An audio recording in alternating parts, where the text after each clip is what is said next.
일상생활에서 상상을 많이 하시면 시가 된다라는 주제로 강의해 주실 분은 김종근 우리 대구문인협회 시군과 위원장님이십니다. 그리고 수성문인협회 회장님이시기도 하고 의성 김문입니다. 아마 이 자리에 의성 김문 많이 계실 줄 믿습니다. 김종근 강사님을 뜨거운 박수로 환영해 주십니다.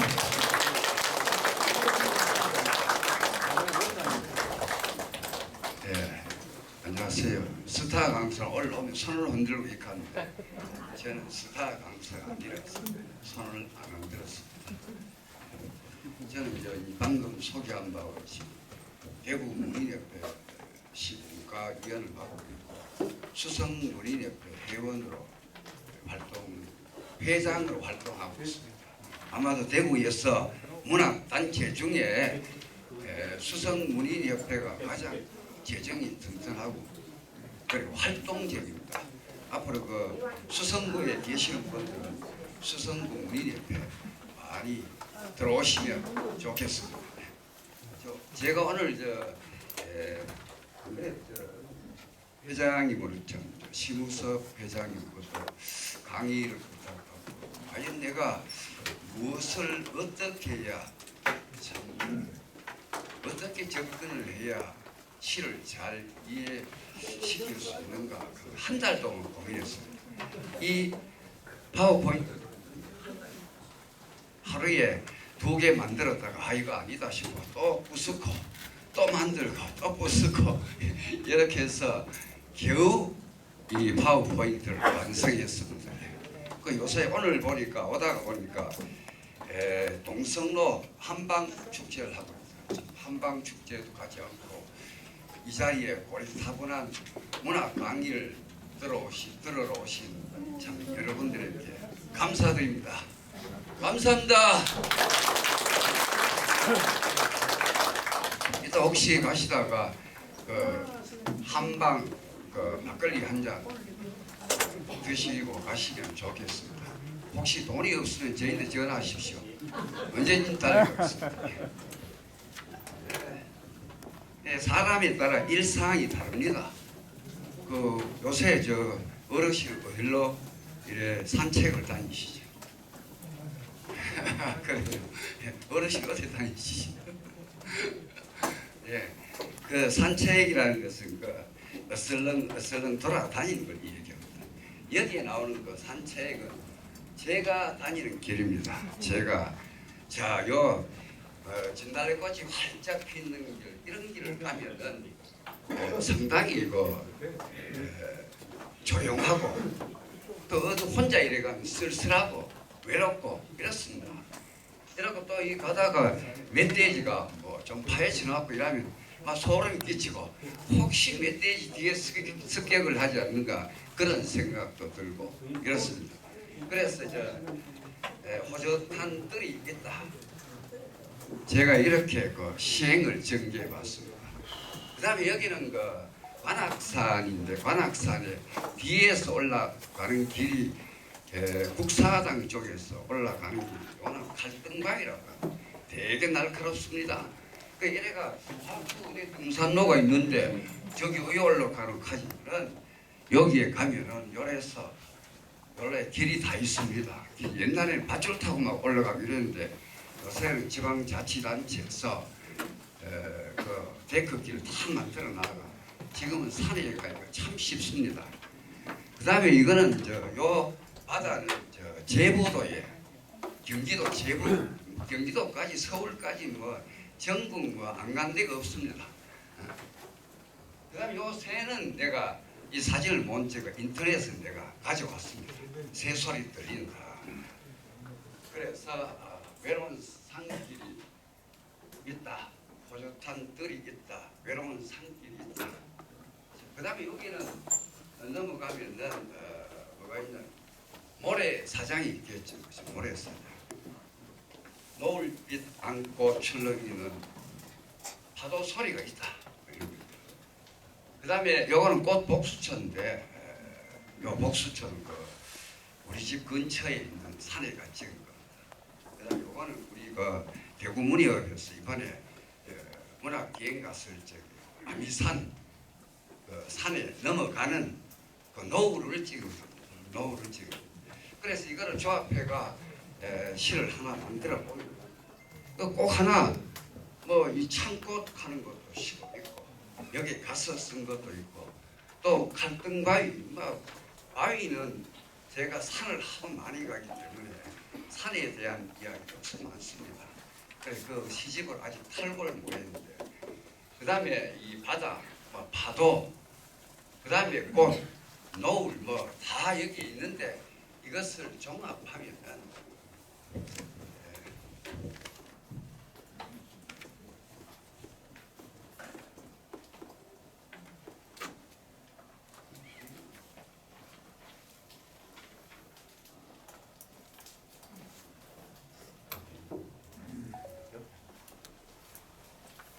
이런 시가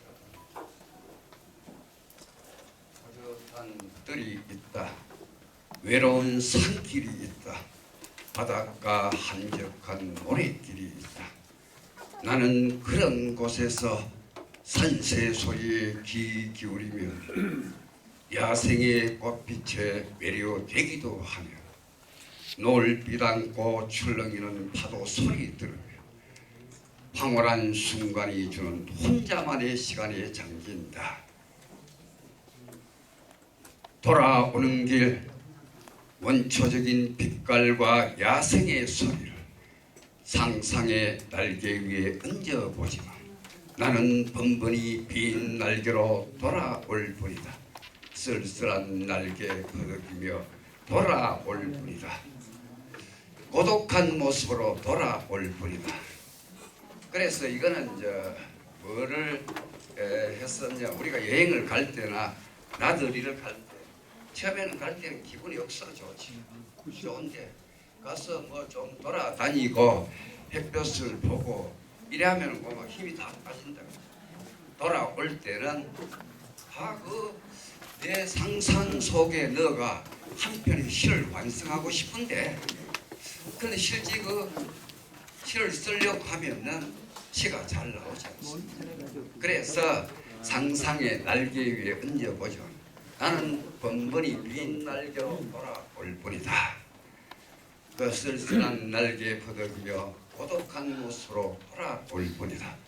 그래서 우리가 어떤 대사를 보면은 우연히 한 편의 시가 쉽게 쓰여지는 경우도 있어요. 그렇지 않지만은 그렇지 않고 어떤 경우에는 소재를 선택해가 몇 날 며칠 동안 또 몇 달 동안 이 끙끙 앓으면서 한 편 시를 완성하는 경우도 있습니다. 그런 하나 느낌을 담아서 쓴 시가 산책이라는 것입니다. 산책. 예. 그 다음에는 또 하나는 이런 이미지를 가져왔습니다. 호박씨를 가져왔습니다. 뭐 물론 시가 여러 가지 있지만 시각적으로 눈에 잘 들어오는 호박씨를 제가 한번 가져왔습니다. 그 다음 호박씨가 해겔의 연정법이 정반합에 의해서 그 과정을 이렇게 깊이 생각해 보면은 이렇게 호박이라는 열매가 있어요. 이 호박이라는 것은 둥글게 되어 있는데 둥글다는 것은 뭐냐면 남과 타협이 가능하다 이 말입니다. 요사이 우리 정치권에 보면은 절대 타협 안 하고 이것도 아니면 걔다 서로 대립해서 싸우는데 그러지 말고 호박같이 둥글둥글한 그런 세상을 만들었으면 좋겠다 내가. 그래서 제가 이 씨앗을 한번 가져왔습니다.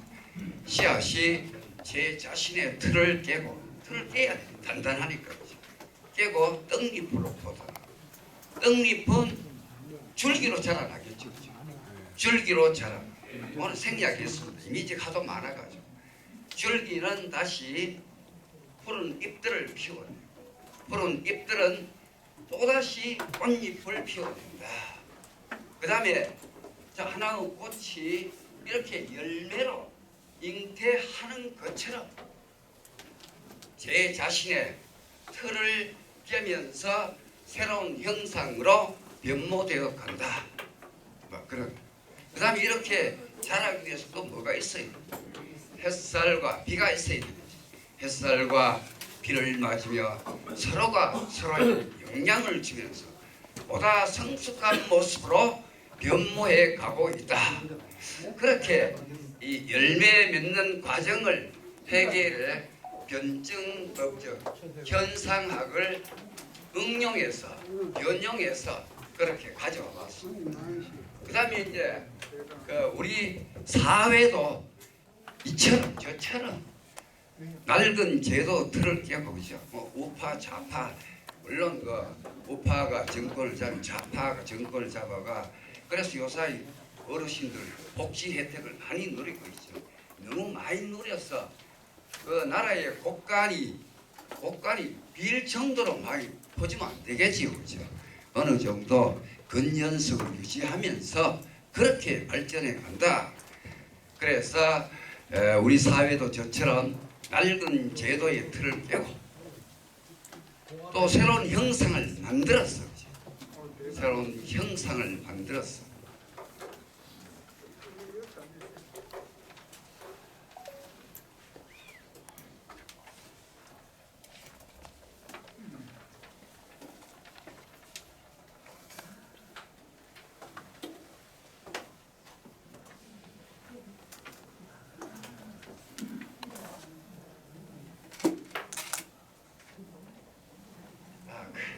요 생각이 잘 안 나가지고 서로에게 생긴 앙금을 가라앉히고 그 잘 삭혀진다는 것은 한 단계 도약한다는 뜻입니다.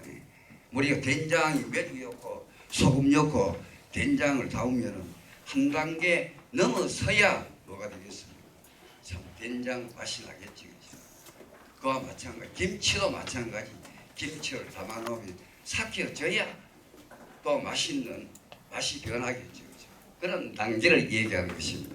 잘 삭혀진 형태로 변모해 간다면 눈부신 향기 가득한 모습으로 성장해 갈 것이다. 그 우리 사회의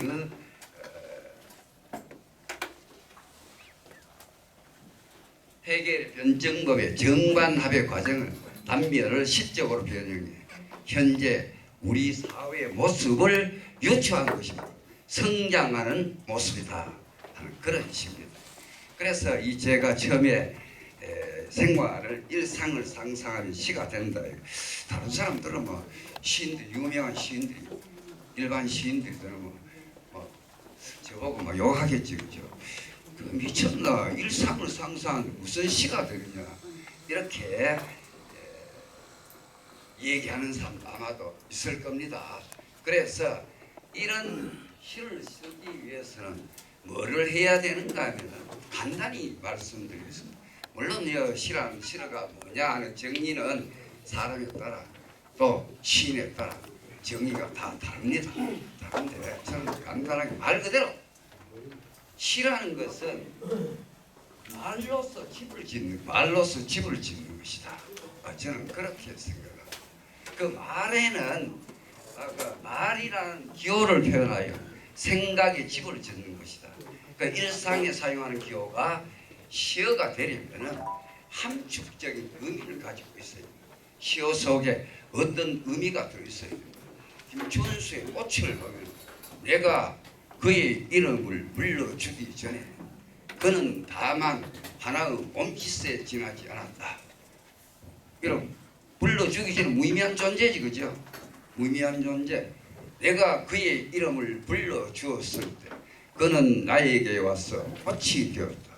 곧 의미 있는 존재가 되었다. 내가 그의 이름을 불러준 것처럼 누가 나의 이름을 나의 이 빛깔과 향기에 알맞은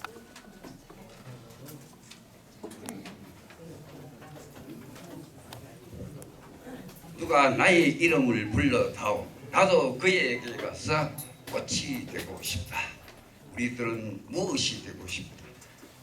너는 나에게 나는 너에게 잊혀지지 않는 하나의 눈짓이 되고 싶다. 근데 그거 보면 몸짓, 그 다음에 꽃, 그 다음에는 눈짓 이렇게 꽃이라는 것이 하나 상징화되어 있습니다. 이미지를 통해 상징화되어 있습니다. 그래서 내가 불러주기는 의미 없는 존재, 불러주었을 때 그는 나에게서 꽃이 되었다.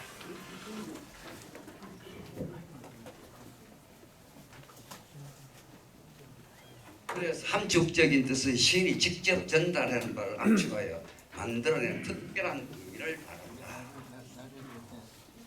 그 다음에 비유라는 것인데 이런 건 뭐 조금 알면은 알고 생각을 하면 시를 쓰면은 잘 쓸 수 있다 하는 그런 내용입니다. 그 다음에 뭐 은유법, 김동영의 내 마음 가는 시는 은유법으로만 되어 있습니다. 그 다음에 돌담의 속삭이는 햇발같이 하는 것은 이거는 김윤식의 이거는 직구어로만 쓰여져 있습니다. 혹시 그 집에 가셔가지고 한번 시에 대해서 지금까지 내가 공부를 하고 싶다 이러면 비유법을 참고하시기 바랍니다.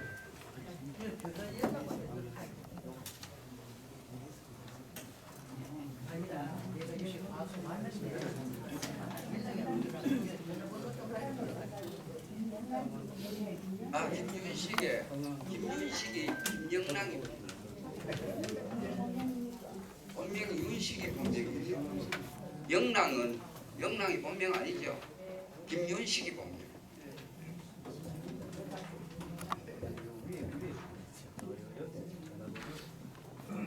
그 다음에 상징이라는 것인데 상징은 뭐 이런 관습적 장미는 정말 우리나라 태극기가 일장기를 눌렀다면 운동 경기에서 오늘 이겼다 뭐 이런 내용이겠죠.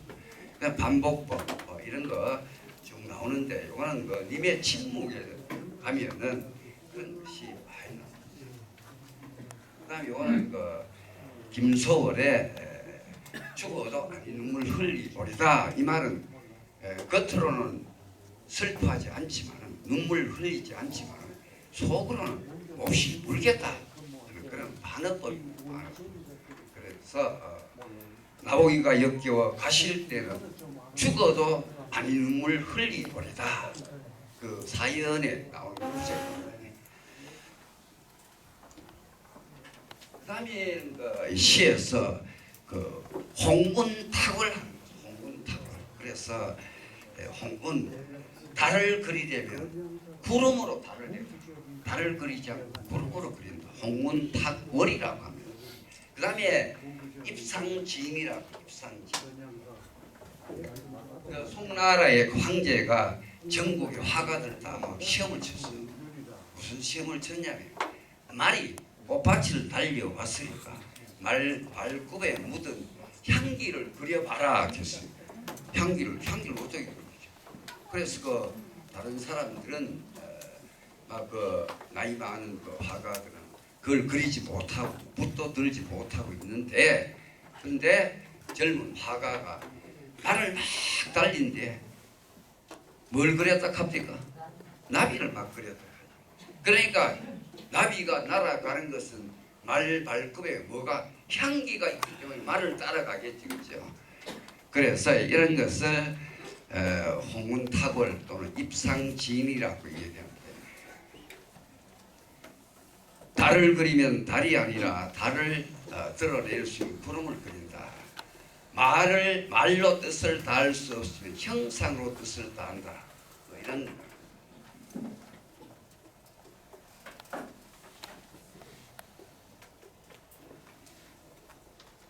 그다음에 역설은 뭐 이 한용운 시인의 그 님은 같지만 나는 님을 보내지 아니하였다.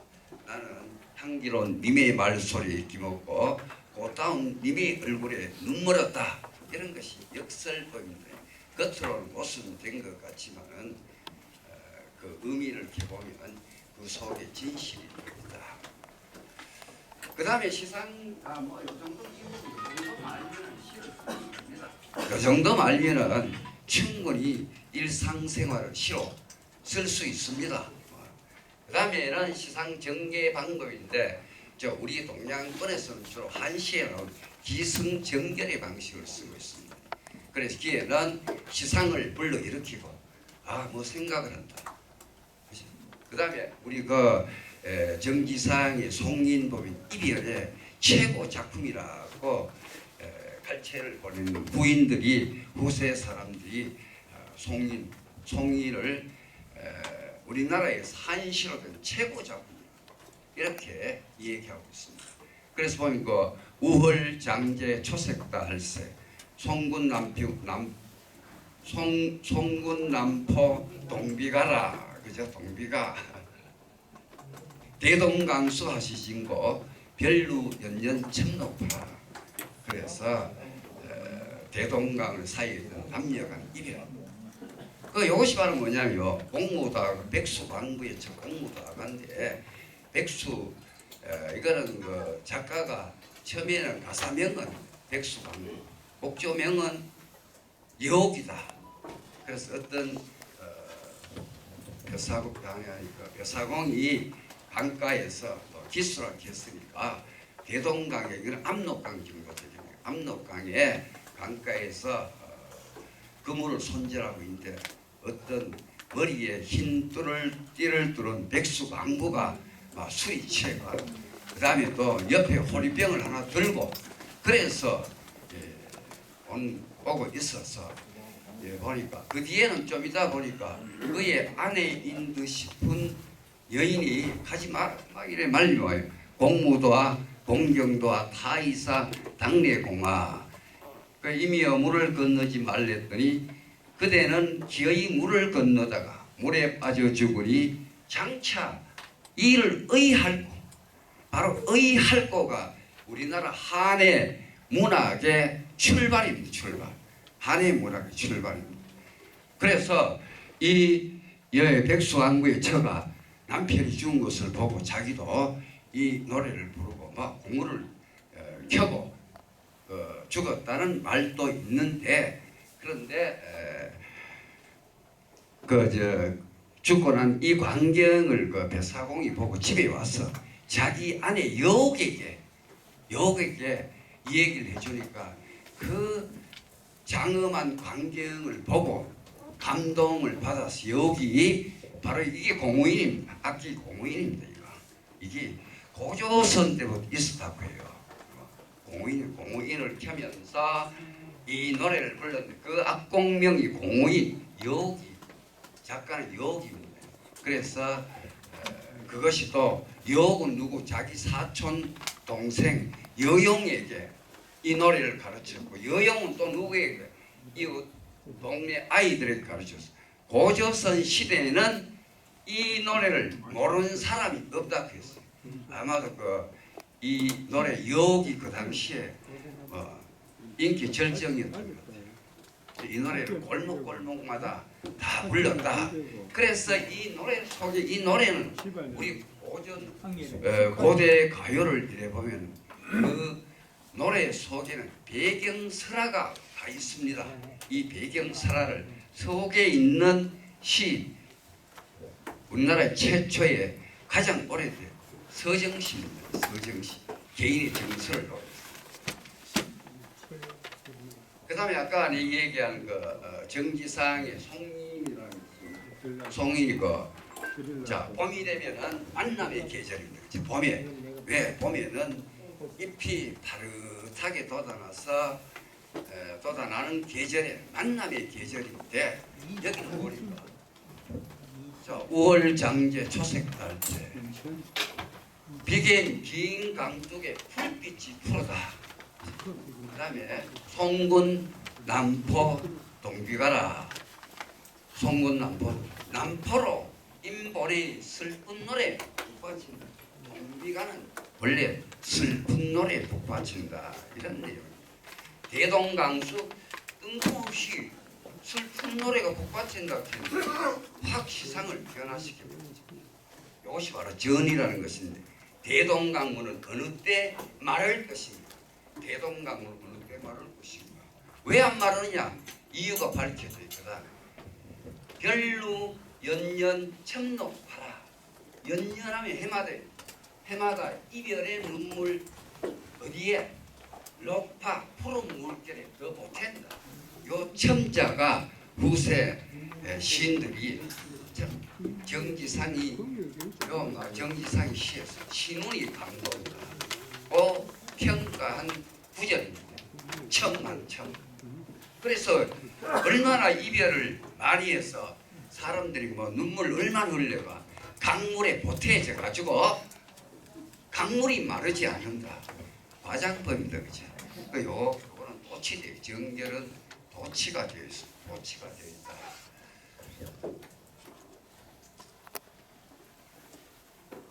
근데 이 교척구를 변형시킨 시인이 있어요. 변형시킨 우리나라에 변형시킨 시인인데 이 시인이 누구냐? 이수봉이라는 시인. 입이 그치면 내 마음 강나루 긴 언덕에 서러운 불빛이 짙어오겠다. 똑같죠? 약간 변형이 내 마음이랑 변형시키는 거죠. 내 마음만 바꿔. 서러운 불빛이 짙어오겠다. 그런데 봄이 되는데 서러운 불빛이 짙어오겠다. 전제를 해주니까 벌써 이 노래는 뒤에 슬픔이 따라온다는 걸 알 수 있죠. 그래서 보면 뭐냐면 푸른 보리밭길 맑은 밤하늘에 종달새만 무어라고 짓거리거든. 종달새만 무어라. 그러니까 봄이 되니까 보리밭이 파랗게 돋아나 있는데 그런데 거기에 종달새가 뭐라고 짓거리거든. 종달새가 뭐 날아다니겠죠. 자, 입이 그치면 시세와 번그러진 고운 꽃밭 속 처녀애들 짝하여 새로 있어고 옛날에는 고려 시대 때 정도 되니까 봄이 되면은 와겨서 바구니나 이런 걸 들고 산에 산나물을 하고 뭐 이러겠죠. 또 꽃밭에 가서 친구들하고 놀고 뭐 이러겠죠, 그죠? 그 요사이는 뭐 그렇지 않겠죠, 그죠? 요사이는. 그 다음에 여기가 바로 그 대답입니다. 여기 서러운 불빛이 짙어오겠다. 이마페에 타오르는 향연과 같이 땅에 선 아지랑이 타오르겠다. 향불 연기와 같이 아지랑이가 타오르. 그래서 이미 죽음에 대한 슬픔을 노래한 것입니다. 이수옥의 봄비라는 것입니다. 이수옥 씨는 시집을 2권밖에 안 냈어요. 총 114편밖에 없습니다. 그래서 아주 적게 아주 우수한 작품, 아이 쓰는 작가로 알려져 있습니다. 그래서 우리 그 문단에도 보면은 시집을 어떤 사람이 15권씩 막 내고 그 이설주가 이번에 내가 보니까 뭐 시집을 뭐 27권이나 냈다. 그래 내가 근데 그 작품 중에 10위에 새겨져 있는 것은 3개 딱 봐서 그럼 나머지는 높이 평가를 받지 못하고 있는 것 같습니다.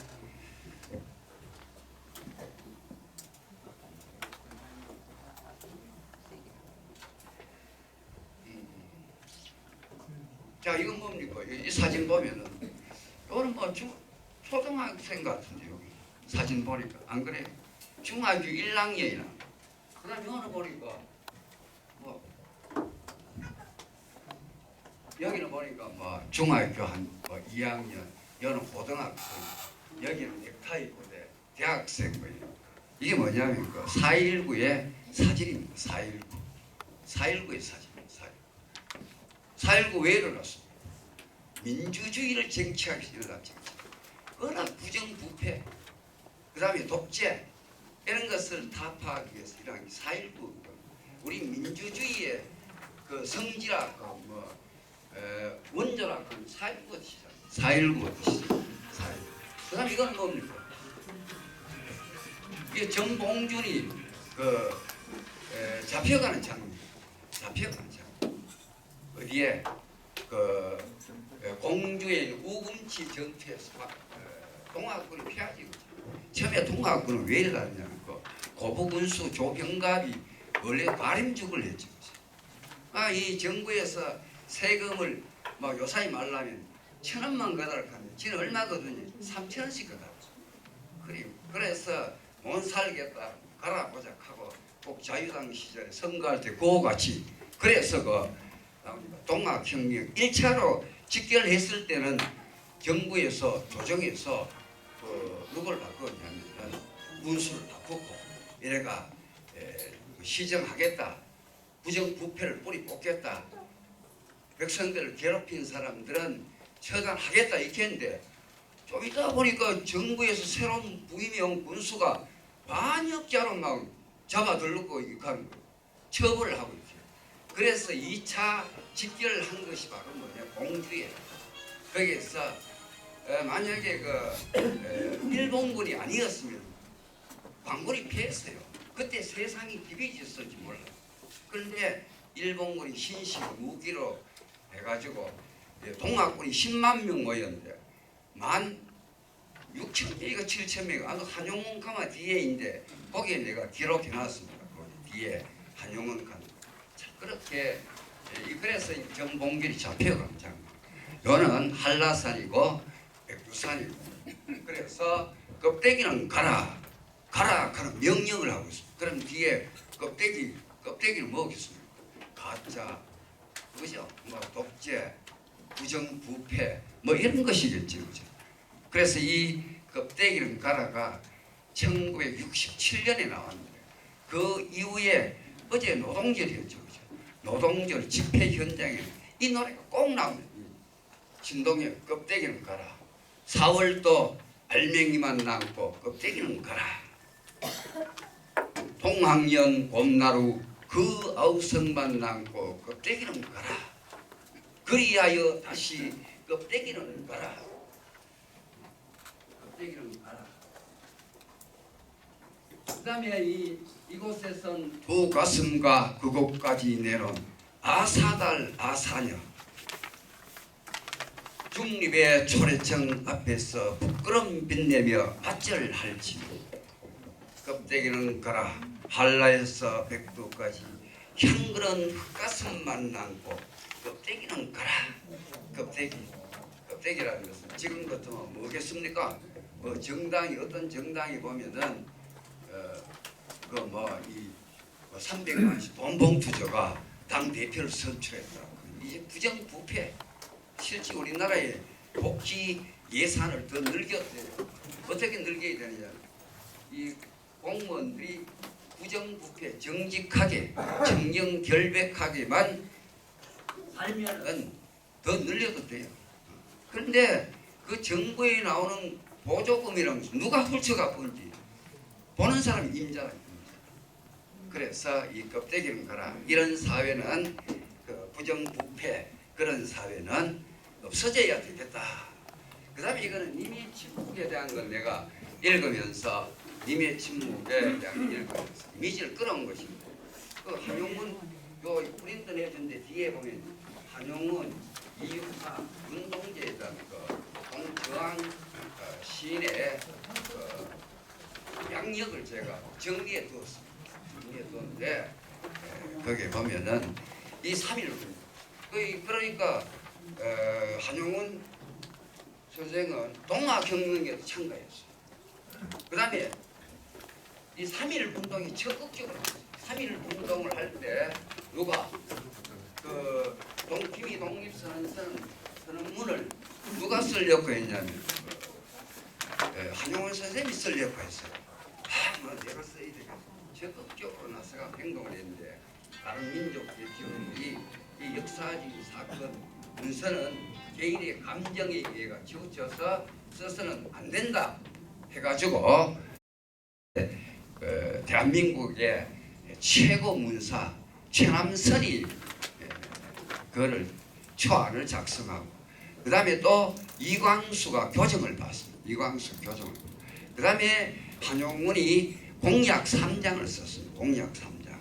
그래서 여기 나오는 이거 유관수 누나 엄청나게 민족 지도자들이 그때 그것 때문에 우리가 3.1 운동을 해서 독립도 됐겠죠. 그렇죠? 우리 민족 정신이 살아있다는 것을 일본에 외세에 보여줬으니까 그렇죠? 그래 독립이 됐을 겁니다. 그 다음에 이제 요거는 백담사에서 1926년 한용운 선생은 신이 아니었어요. 신이 아니었고 이육사도 시인이 아니었어요. 독립운동을 하다가 중간에 여기에서 뭘 했는가 하면 백담사에서 1926년에 님의 침묵이라는 시집을 한 권 내고 문단에 신문물을 전혀 공부하지 않는 사람이 이런 위대한 작품을 님의 침묵이라는 위대한 작품을 남겼습니다. 그래서 곽강을 받게 되었다. 그 다음에 이거는 어디냐면 오세안, 여기는 누가 한용운 선생님이 쫓길 때마다 여기 올라가서 원래 사색이었어요. 그래서 이 님의 참이 시팽인데 내가 안 그래도 어느 분인데 부탁을 해가지고 이거를 방송을 부탁하려고 하니까 너무 길어가지고 내가 고문을 가는 것 같아가 부탁을 못 드렸습니다. 예. 자, 님은 그러니까 이 님이 뭐냐면 우리가 학교에서 배울 적에 조국, 독립, 불타, 진리 뭐 이렇게 얘기하는데 저는 이것을 수없이 내가 읽어봤어요. 수없이 뭐 내가 학교에 35년 동안 근무했는데 국어 선생을 했으니까 수없이 읽어봤겠죠. 읽어보니까 아 이거는 뭐 진리, 불타리 뭐 다 필요 없다. 님이 누구냐? 조국이죠. 조국 독립운동은 실패했습니다. 이렇게 해석하면 다 돼요. 넘어가면. 아, 영탐법이라는 거죠. 사랑하는 나의 조국에 대한 독립운동은 실패했습니다. 다 이렇게 하면 다 해석이 되고 저는 보니까 그래서 그 님이라는 것은 뭐 억지로 진리니 부처니 물론 부처입니다. 이 작품 속에 들어있는 게 불교의 공사상입니다. 패자, 정리, 거자, 필반 이런 것이 이 작품 속에 다 녹아 있습니다. 푸른 산빛을 깨치고는 깨뜨리고 이 말인데 푸른 산빛은 그 3.1 운동을 할 때 33명의 동지들과 조국 독립을 위해서 목숨을 걸고 싸우겠다 할 적이 바로 푸른 산빛입니다. 깨치고 단풍나무 숲은 부질없는 것입니다. 조국 독립운동이 실패해버리자는 거죠.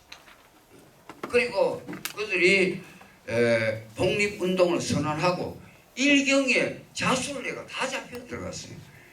그래서 그 몇 명이 몇 년 살고 나왔냐면 3년 살고 나왔어요. 3년 살고 나왔어요. 그 다음에 거기에 동조회가 따랐던 그 국민들은 대한독립 만세를 불렀던 사람들 엄청나게 많이 죽었습니다. 우리 민족. 그리고 또 부상당도 수도 말도 못하고. 그래서 얼마나 우리가 대한민국을 세우는데 얼마나 고난의 형국의 길을 걸어왔는가 하면 이 문학 속에서 우리가 유추할 수 유추. 양하에 난 작은 길을 걸어서 차마 가기 싫은데 떨치고 갔다. 막 가기 싫은데. 황금의 꽃같이 굽고 빛나던 옛맹새는 차디찬 티끌이 되어서 한숨의 미풍에 날아갔습니다. 동지들과 아까 했지. 굳건하게 우리가 분명히 민족 자결주의 원칙에 의해서 그 1차 세계 대전이 끝나고 나서 김이 독립선언서를 낭독하게 된 것이 바로 뭐냐면 미국의 윌슨 대통령이 주장한 민족 자결주의 그 정치에서 이 대한독립 만세만 독립선언서만 낭독하면 독립될 줄 알았어요. 그런데 얼마나 많은 사람들이 일제에 총칼을 죽었습니다. 옛맹선은 차디찬 보잘것없는 것이 되어 한숨의 미풍에 날려갔습니다. 그 다음에 이제 날카로운 척키스, 이거는 날카로운 척키스. 그러니까 조국애를 깨달는 순간에 날카로운 척키스의 추억은 나의 운명의 지침을 돌려놓고 뒷걸음질 쳐서 사라졌습니다. 그래서 여기 보면은 님이 갔는데 어떻게 갔느냐? 요까지가 나는 향기로운 님의 말소리에 귀먹고 꽃다운 님의 얼굴에 눈물었습니다. 사랑도 사람이리라. 만날 때 미리 떠날 것을 염려하고 경계하지 아니하는 것은 아니지만 이별은 뜻밖의 일이 되고 놀란 가슴은 새로운 슬픔에 터집니다.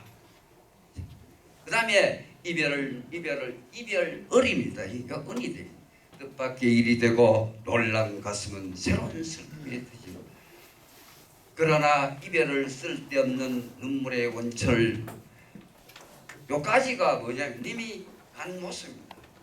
상심, 비에 빠져요. 6년까지가. 7년 오면 시상이 변합니다. 어떻게? 그러나 반대로 변합니다. 이별을 쓸데없는 눈물의 원천을 만들고 마는 것은 스스로 사랑을 깨치는 것인 줄 아는 까닭에 걷잡을 수 없는 슬픔의 힘을 옮겨 새 희망의 정수박이에 들어 부었습니다. 그 다음에 이제 나오면은 이제 슬픔에서 벗어나서 희망을 갖게 해서 언젠가는 대한민국이 독립될 것이다. 이런 희망을 갖게 되었다 하는 그런 내용입니다. 그다음 우리는 만날 때 떠날 것을 염려하는 것 같이 떠날 때 다시 만날 것을 믿습니다. 이거는 수능 시험에 한번 나온 겁니다. 회자 정리, 거자 필방 뭐 이런 거죠. 그래서 님은 같지만 나는 님을 보내지 아니하였습니다. 제곡조를 못 이기는 사랑의 노래는 님의 침묵을 휩싸고 돕니다. 그래서 조국에 대한 영원한 사랑을 한용운 씨는 이렇게 노래했어요. 그리고 님을 물론 그걸 다른 거 진리라든가 불타라든가 뭐 이런 걸 해도 해석이 되는데 그러나 여기는 조국으로 보면은 해석을 아주 쉽게 할 수 있다 하는 것을 말씀드리겠습니다. 그 다음에 이거는 그 윤동재 서시 하는 겁니다. 서시. 이 시간이 내가 좀 너무 끌었는 것 같은데 재미도 없이 수업을 해가 요것만 하고 좀 10분 쉬었다 하겠습니다. 권나경 씨 이거 한번 아니지 여는 죽는 날까지 하늘을 우러러 한 점 부끄러움 없기를 입새이는 바람에도 괴로워했다. 별을 노래하는 마음으로 모든 죽어가는 것을 사랑해야지.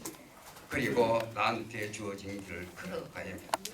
오늘 밤에도 별이 바람에 스쳐온다.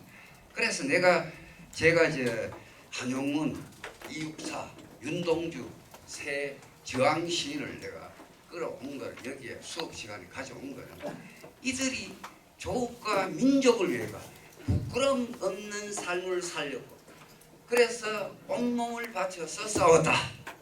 조국 독립을 위해서. 그런 사람이기 때문에 이 다른 사람보다 이 세 작품은 우리가 알아야 되지 않습니까? 그리고 온고 우리 담수에서 추구하는 온고 창실의 정신에 위해서. 그래서 죽는 날까지 하늘을 우러러 한 점 부끄러움 없기를 입새이는 바로 나는 괴로운 이 구절이 뭐냐면 맹자의 인생 삼락 중에 두 번째 안굴 괴어천 부부 자거인 이거 제시한 자료가 있는데 너무 긴 것 같아요. 제가 빼버렸습니다.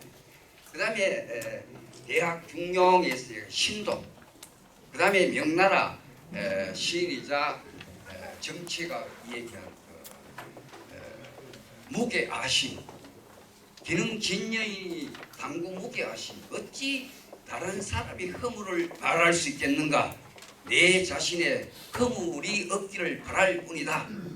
이런 부끄러움이 없는 삶을 살자. 우리 세 시인의 작품 속에는 그런 것이 녹아 있습니다. 그런 것이. 그래서 윤동주나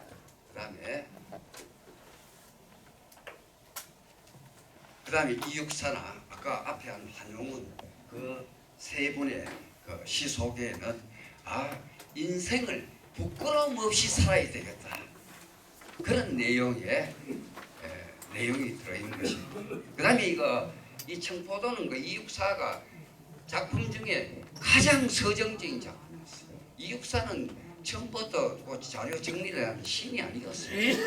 신이 아니었고 좀그 독립운동을 하다 일경인데 체포되어 가지고 온갖 막 고문을 당하고 내가 신체가 피폐해졌을 적에 조선일보 기자로 잠시 있었고 또 편집 잡지사에 좀 근무했고 이때 시를 쓰기 시작했는데 그 이육사 같은 경우는 시 쓴 게 한 10년밖에 안 됩니다.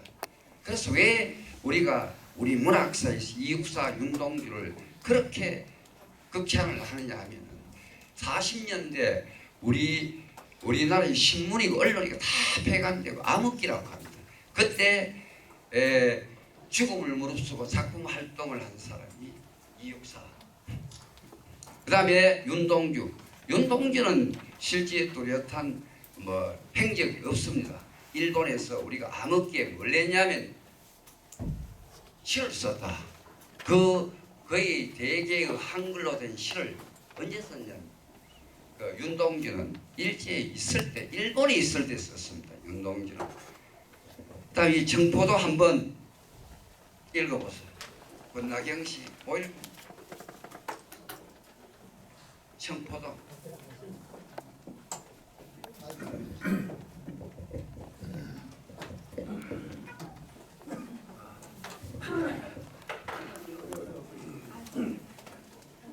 무대 올라오세요.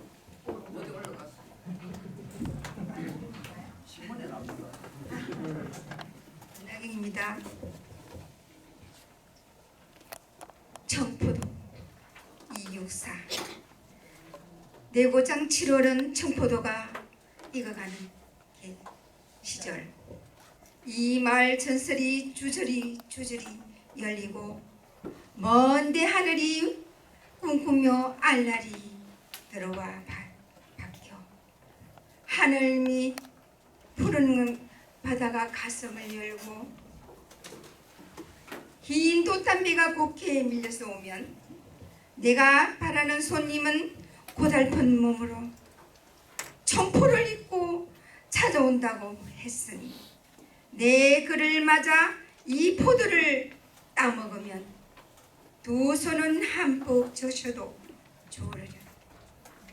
아이야 우리 식탁엔 언젠만에 하얀 모시 수건을 마련해 두렴.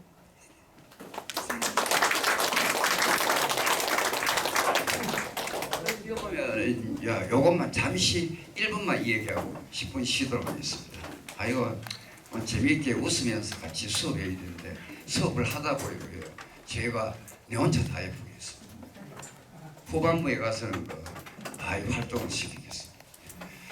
그래서 보면 여기 오면 흰 돛담배가 곱게 밀려서 오면 아직 안 왔다 그죠? 아직 안 왔어요. 민족 누가 독립운동을 민족 지도자가 아직 안 왔어요. 오면은 내가 바란 손님은 고달픈 몸으로 독립운동을 하다 청포를 입고 찾아온다고 했으니 내 그를 맞아 이 포도를 따먹으면 두 손을 한폭 적셔도 좋으려. 아이야 우리 식탁엔 언쟁반에 하얀 고시수건을 마련해도록 미래에 다가올 미래 아직 독립이 안 됐어요. 이육사가 살아있을 적에는 독립이 안 됐고 이육사가 독립이 돼서 그 손님이 찾아오면 고향에서 이렇게 청포를 따먹으면서 두 손을 적셔도 좋다. 그런 내용입니다. 자 그럼 10분 쉬다 하겠습니다. 아이고 차 한잔 드시고 좀 쉬셨습니다. 이 문학 강의를 재미있게 한 방법을 어떻게 얘기해야 돼요. 자 우리가 이 달을 소재로 한 문학 작품이 있습니다. 왜냐하면 신라시대 19제 향가에 보면 그 장기 파랑가가 있습니다. 그거는 기파랑이 인품을 쳐. 그다음에 고려 시대 때 보면 그 행상인의 처가 부른 정급사라는 것이 이 백제군 노래라고 합니다. 백제군 노래, 유일한 백제군 노래라고 얘기하는데 그거는 뭐냐면 그거는 화자가 행상일이 쳐가 남편이 행상 나간 남편이 무사히 돌아오도록 달에 기원하는 내용 정 없어요. 그래서 거기에 다른 천지신명 이런 것이고 창기 파랑가의 달이라는 것은 파랑이 깊은 그 저는요 여기에 달을 가져왔습니다. 제가 지금 달을 소재라는 시가 있습니다. 그게 뭐냐면 추억의 서랍장이라고 해요. 추억의 서랍장. 달을 보면은 과거에 있었던 일이 떠오른다. 어디서 차관을 냈냐? 이효석이 메밀꽃 필 무렵에서 차관을 냈습니다. 거기에서 그 허생원이 그 물레방앗간에서 단 한 번의 로맨스 때문에 대화 봉평장을 떨어지고 하고 30년 동안 정돌뱅이 생활을 합니다. 그 이야기를 하면 시간이 좀 걸리가지고 요 정도로만 말씀드리겠습니다. 그 유년 시절 시작된 추억의 실타래가 초승달이라고 하면 자 너무 젊음지나 작년에 이런 나이대가 보름달 되어 가득해집니다.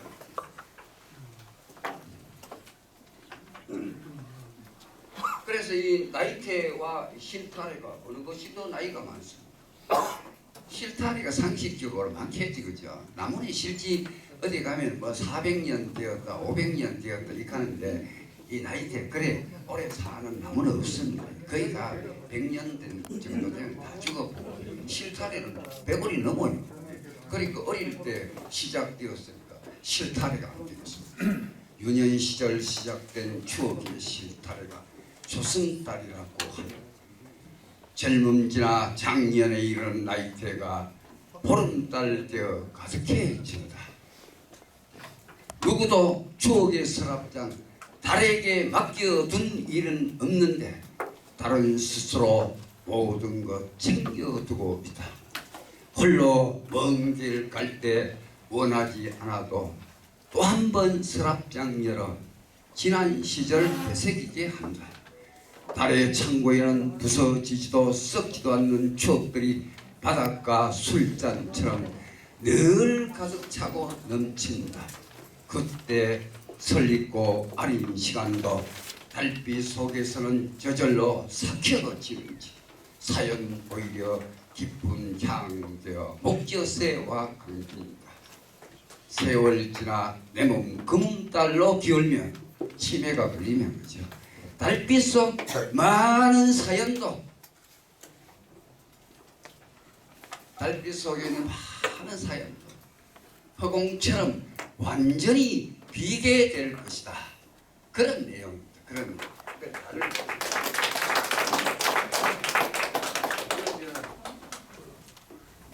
낭송하기로 한번 제가 그 하는 거하고 낭송가는 합니다. 기하면서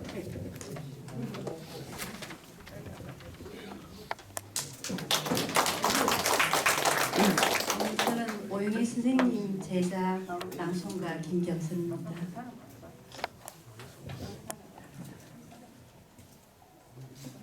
추억의 서랍장 김종근. 유년 시절 시작된 추억의 실타래가 초승달이라고 하는 젊음 지나 작년에 이르는 나이테가 보름달 되어 가득해진다. 누구도 추억의 서랍장 달에게 맡겨둔 일이 없는데 달은 스스로 모든 것 챙겨두고 있다. 홀로 먼 길을 갈 때 원하지 않아도 서랍장 열어 또 한 번 지난 시절 되새기도록 한다. 달의 창고에는 부서지지도 썩지도 않는 추억들이 바닷가 술잔처럼 늘 가득 차고 넘친다. 그때 설익고 아린 시간도 달빛 속에 쓰는 저절로 삭혀지는지 사연 오히려 깊은 향되어 올해 목젖새와 감긴다. 세월 지나 내 몸 금음달로 기울면 달빛 속 많은 사연도 희미하게 어두워져 서랍장 속 사연도 허공처럼 완전히 비게 될 것이다.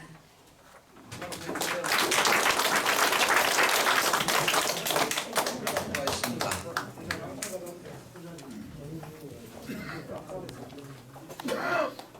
이 추억의 서랍장 강입니다. 서랍장 강이 우리나라에 우리가 어릴 적에 서랍장이 없었죠. 뭐가 있었습니까? 배다지장 강이 있었죠. 뭐 배다지장이 뭐죠? 나무로 만든 그 농이 있었잖아요. 혹시 그런 기억 없습니까? 그 지금 얘기하는 서랍장 칸은 정식 농으로 된 것, 옷도 걸고 이불도 엮고 뭐 이런 것이 서랍장이고, 그 다음에 이제 뼈다지 장칸 옛날에 보면은 이 송판으로 만들어가 그 밑에 뭐 속옷이 이런 거 넣고 이런 한국가 여기에 이거 뭐 모처가 이렇게 걸고 있죠, 그죠? 그래 그 뼈다지 이 칸이 여기 뭐 뼈다지 장, 옛날에는 뼈다지 장, 또 그 책상 뭐 서랍 같은 거 뼈다지 그 책상도 아니고 뼈다지 뭔지 모르겠다.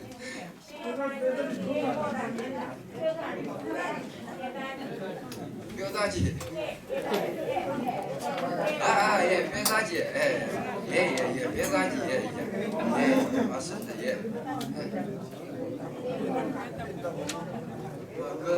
그걸 보면은 과거 생각이 다 오른다. 과거에 뭐 그런 기억 없습니까? 요사이는 젊은 아들은 그런 기억이 있지 싶습니다. 분명히 어르신들은 그런 기억 있지 싶습니다. 없습니까? 있지요. 옛날에 옛날엔 그 전기가 없을 때는 달밤에 놀았죠. 달밤에 그다음에 달밤에 뭐 길을 가고 이런 기억 많죠. 달밤에 또그 이웃집 처녀와 예, 데이트한 기억도 있고 뭐 그죠? 그런 추억의 서랍장 그것 말고도 많은 것이 떠오른다. 그런 내용입니다. 그 다음에 이거는 벌, 내가 이미지를 끌어왔는데 벌. 자, 꽃들이 자, 벌들이 꽃 속을 뭐 하고 있습니까? 꿀을 채취하죠. 이거를 노동의 관점을 보면 안 됩니다. 야, 꿀벌이 일을 꿀 1kg를 1g을 얻기 위해가 꽃 6,000송이를 찾아다니는 이렇게 하면은 이거는 시가 안 되겠지. 그래서 그냥 놀이의 축제의 하나의 형태로 봐야 되겠죠. 그래서 꿀들이 뭐요 채취하고 막 빠루세를 받고 막 날아다니죠. 날아다니죠. 기분 좋다 하고 그래서 결국 여기 여왕벌이 여왕벌 여기 여왕벌이고 나머지는 꿀통을 낙쳐 꿀통이 꿀집의 그 모양이 육각형의 보석함을 분주히 채우고 있다. 그럼 우리 봄이 되니까 이거는 그 유채꽃밭인데 유채꽃 봄이 되니까 꽃 구경 안 갑니까? 가지요. 꽃 구경 가면 기분 좋지요. 그 벌들이 꽃 속에 노는 거 똑같아요. 그 다음에 또 뭐 우리가 철쭉꽃 축제, 요새 5월에 철쭉꽃 축제, 철쭉 상고다 철쭉꽃 축제. 그래서 거기 놀다가 집으로 무사히 기분 좋게 돌아오는 것이 육각형의 보석함을 채우는 것 똑같습니다. 그래서 이 시는 이혜리 시인께서 그 유튜브 방송도 하고 있거든요. 읽어주시면 고맙겠습니다.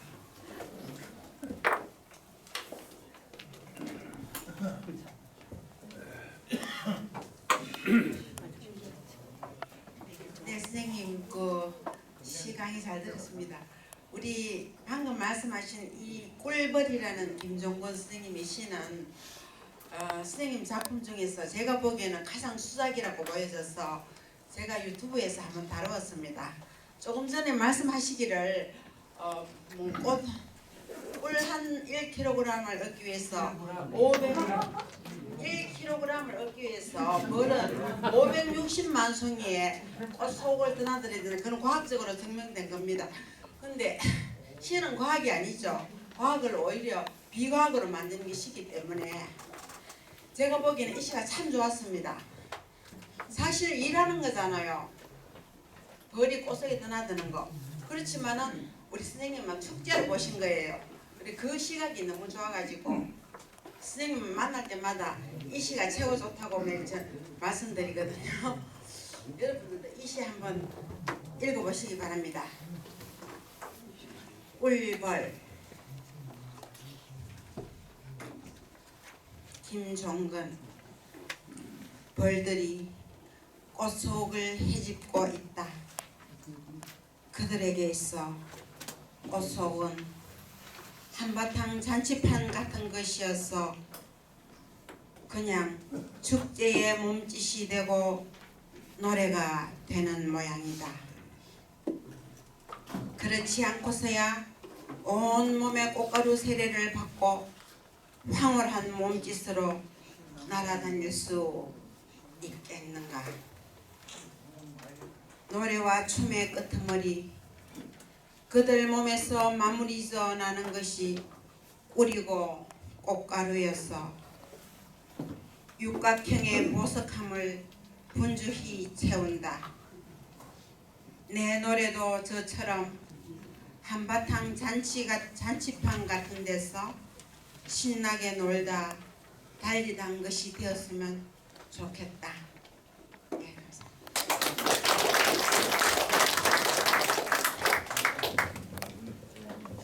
역시 참 그 유명한 시인이 작품을 읽으니까 작품 내용이 더 빛나는 것 같습니다. 그렇습니까? 벌들이 꽃속을 헤집고 있다. 그들에게 있어 꽃속은 한바탕 잔치판 같은 것이었어. 그냥 축제의 몸짓이 되고 노래가 되는 모양이다. 그렇지 않고서야 온몸에 꽃가루 세례를 받고 황홀한 몸짓으로 날아다닐 수 있겠는가. 그 다음에 노래와 춤의 끄트머리 그들 몸에서 마무리져 나는 것이 꿀이고 꽃가루여서 육각형의 보석함 속을 분주히 채운다. 이 보석함 때문에 내가 오해를 많이 받았어요. 이상한 생각을 하고 있는데 그 벌집이라 벌집. 그러니까 우리 생활도 저처럼 잔치판 같은 곳에 한바탕 신나게 놀다 꿀처럼 달리던 것이 되었으면 좋겠다. 축복 속에 어우러져 보석함 채우는 노래였으면 좋겠다. 뭐 그럴듯합니까?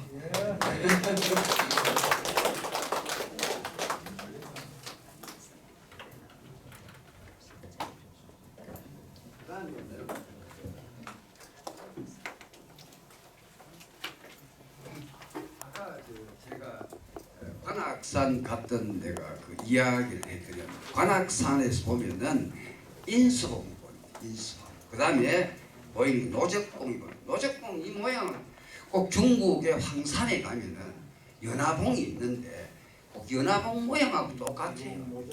연꽃 모양하고 똑같아요. 크기가 중국에는 엄청나게 크고 여기는 조그마합니다. 예.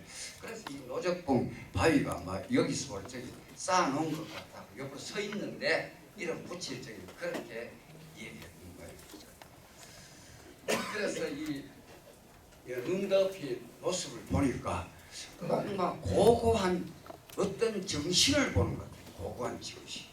그거를 노래한 것이 바로 인수봉이라는 시입니다. 인수봉.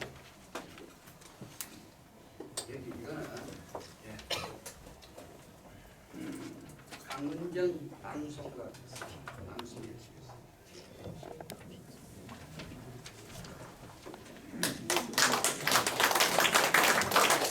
우리 오영희 선생님께 신앙송을 배우고 있는 강은정입니다. 반갑습니다.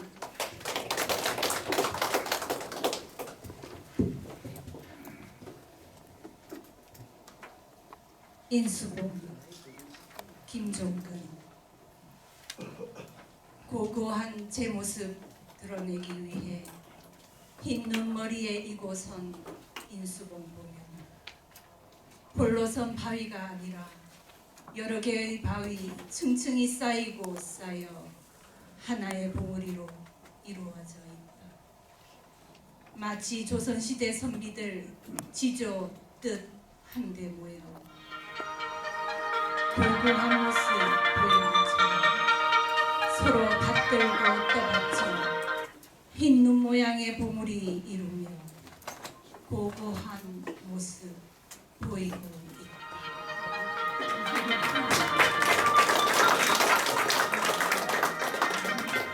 오영기 낭송가님 소개합니다.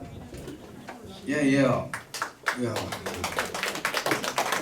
오영희 낭송가님 미리 한번 나와보세요.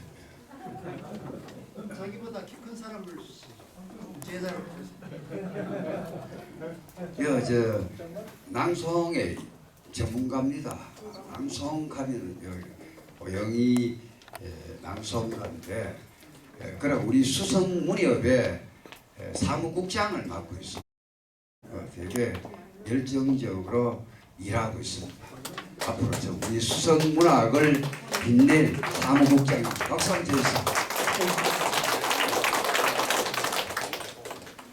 사실은 오늘 우리 회장님 시 강의가 있다고 그래서 축하하러 왔습니다. 근데 제가 무대에 올라와서 생각해보니 회장님 시를 한 편 즉석에서 낭송을 해드려야 되지 않을까 이런 생각이 듭니다. 회장님 시를 한 편 낭송해 드리도록 하겠습니다.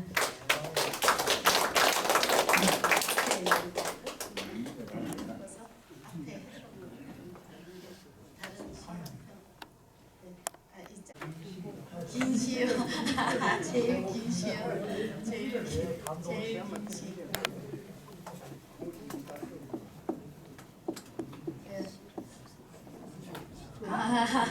추억의 서랍장이 좋으신가 봅니다.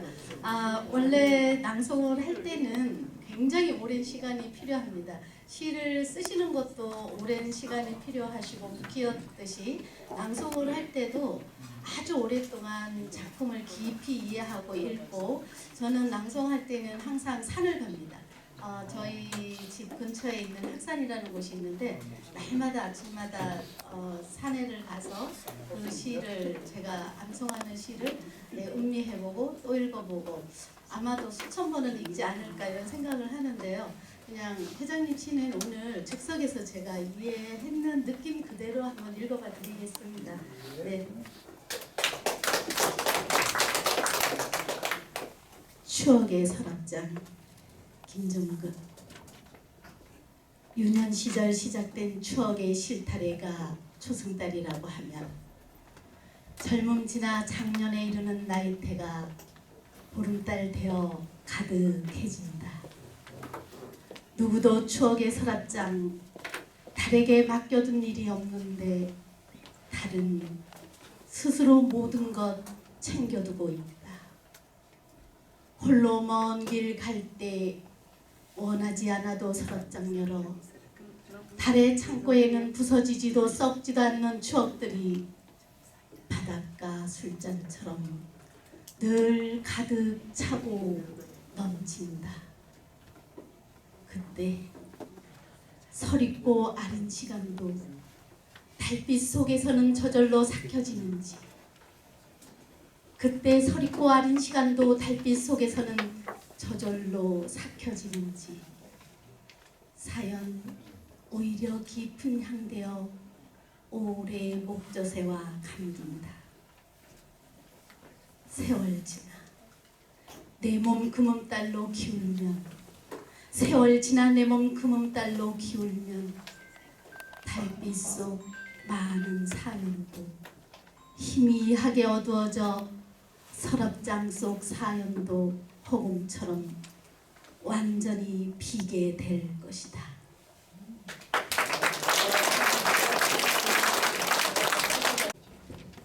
역시 전문가가 다릅니다. 뭐 우리는 목에 힘주고 뭐 감정을 암만 10회도 안 나와요.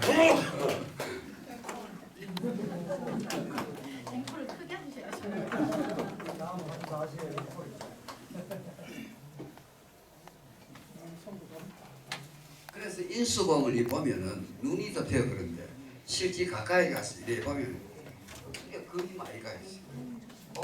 여러 개의 바위가 이 하나의 덩어리를 이루면서 서로 떠받들고 막 있는 모습이에요. 꼭 우리 조선 시대 때 선비들이 자기의 뜻을 관철하기 위해가 열심히 뜻을 모아가 항소를 하고 했던 그런 고고한 모습과 같은 것이 아닌가 하는 그런 생각을 한번 해본 겁니다.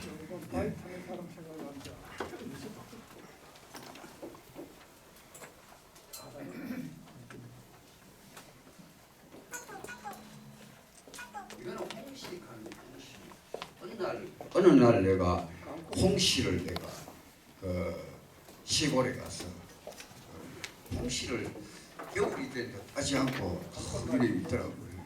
그래가 그걸 왜 못 따놓고 하면 90대 노인이 나무에 못 올라가 못 따는 거예요.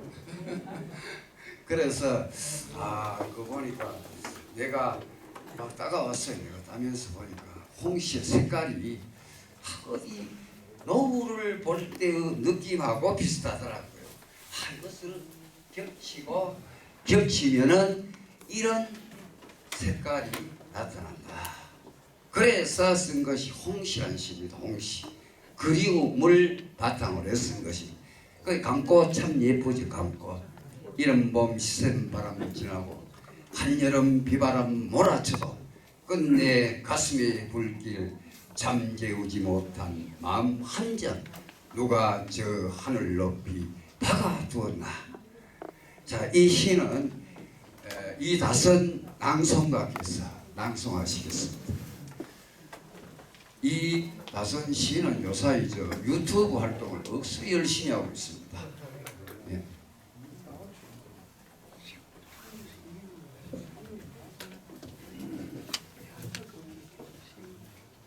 이 버스 중 요사이 유일하게 안 했습니다.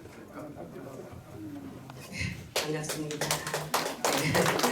제가 요즘 유튜브를 해가지고 님들 시를 5편을 올렸더니 너무 호응이 좋더라고요.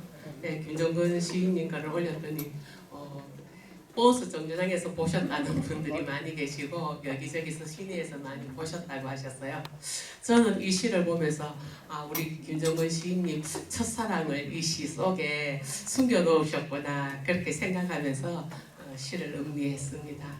제가 낭송을 하겠습니다. 홍시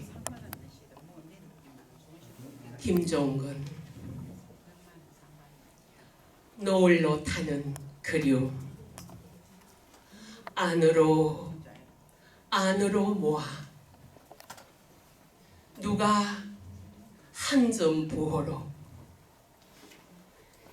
저렇게 가을 하늘에 걸어 두었나. 이른 봄 시샘바람 지나고 한여름 비바람 몰아쳐도 끝내 가슴에 불길 잠재우지 못한 마음 한점 누가 저 뜨거운 상징으로 하늘 높이 걸어 두었나.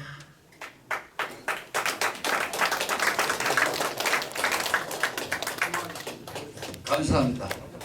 또 박수 한번 쳐주세요. 네. 이다선 시인의 무분 안 오셨습니까? 오셨습니다. 어디 계시나요? 여기 이다선 시인님 무분 같이 오셨습니다.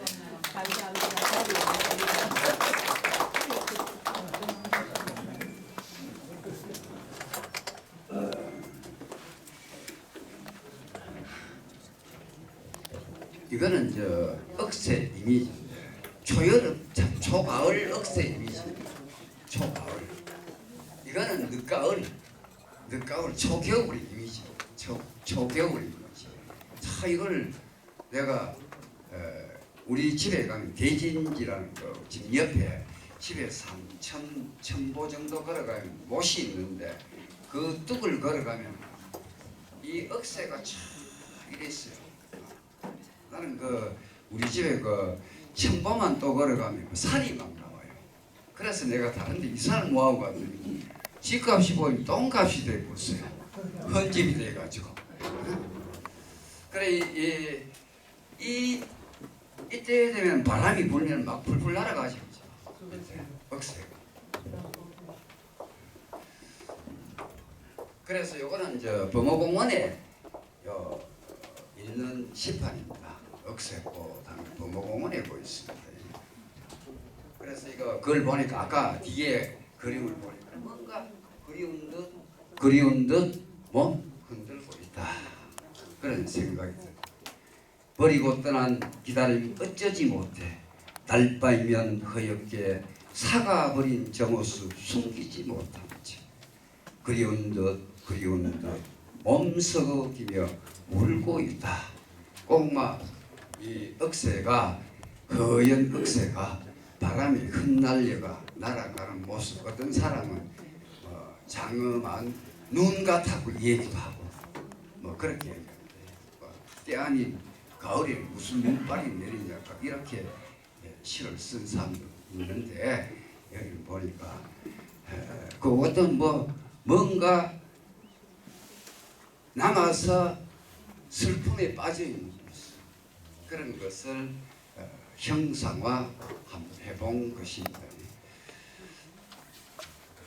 그 다음에 이거는 성황당인데 아주 짧은 시입니다. 오행입니다. 오행. 성황당인데 요새 성황당 없지요. 우리도 저 촌에 가면 산맨대기 올라가면은 거기 성황당이 되게 컸어요. 되게 큰데 그 사이는 길이나 없어졌거든요. 요 이미지는 다른 데서 가면 고영애 씨 이거 낭송 한번. 예.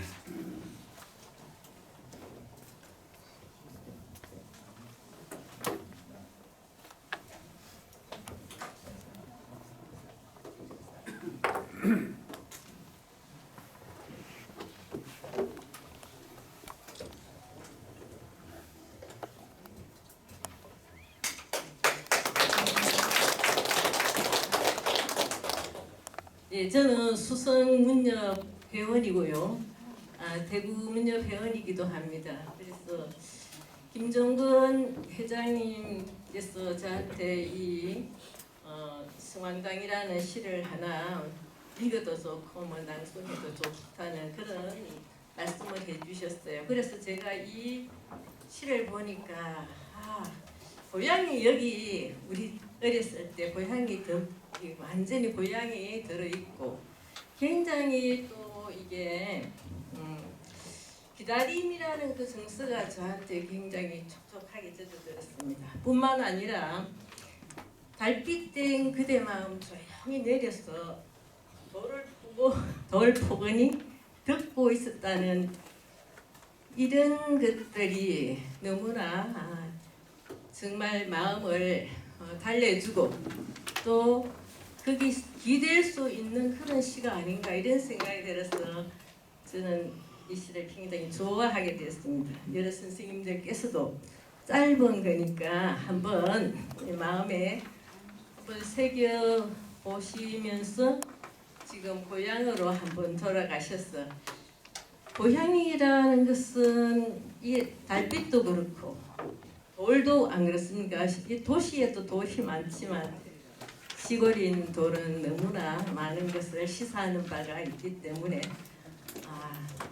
어떻게 돌을 포근히 이렇게 해주는가 전문 낭송인은 아닙니다. 그러나 이것을 충분히 좀 표현해보고 싶어서 가락도 한번 섞어서 나름대로 한번 해보겠습니다.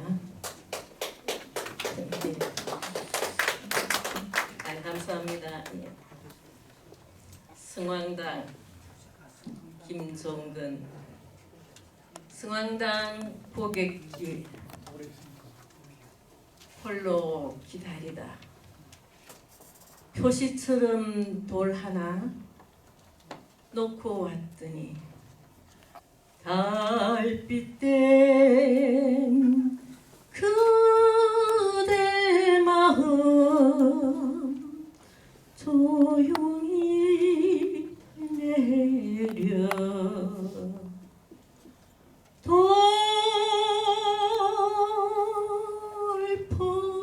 돌포가니 포가니 덥고 덥고 덥고 있었다.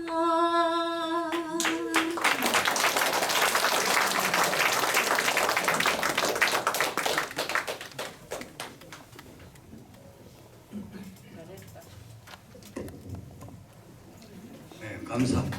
참, 이 노래까지 곁들이니까 더 시가 더 멋지게 빛나는 것 같습니다. 자, 앞으로 이런 그 신앙송의 패러다임을 조금 바꾸면 참 재미있을 것 같아요.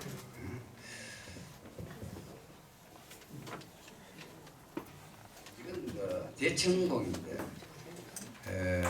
제가 학교에 있을 때 아이들 학예 수련회 대청봉을 따라갔다가 마주가 살았어요. 그때는 한 40대 중반이었는데 그때는 그 장수대에서 설악산 장수대에서 대승령 폭포 쪽으로 가.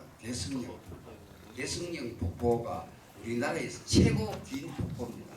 한 100m 정도 돼. 100m 넘을 것 같아요. 제가 볼 적에는.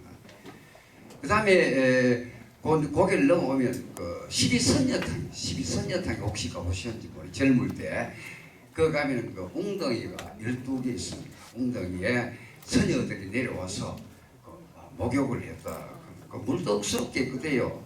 물맛도 좋아요. 선녀들이 내려와 목욕을 했었거든요.